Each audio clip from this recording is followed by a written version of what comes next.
সাংবাদিকদের কখনোই প্রতিপক্ষ ভাবা যাবে না।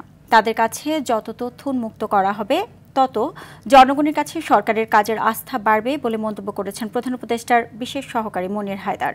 গতকাল সন্ধ্যায় জেলা প্রশাসনের সম্মেলন কক্ষে সারের ব্যবহার ও বিপণনের সাথে সম্পর্কিত জেলার সকল অংশীজনদের নিয়ে মতবিনিময় সভায় প্রধান অতিথির বক্তব্যে তিনি এসব কথাগুলো বলেন।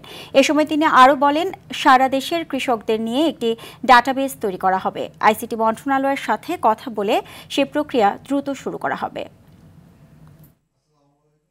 গণ অভ্যুত্থান উত্তর বাংলাদেশে জনপ্রশাসন এবং সরকারের সকল অফিস দপ্তর এই মন্ত্রে উজ্জীবিত হবে যে জনগণের জন্য স্বচ্ছতা এবং জনগণের কাছে জবাবদিহিতা, এই জিনিসটা আমরা নিশ্চিত করব।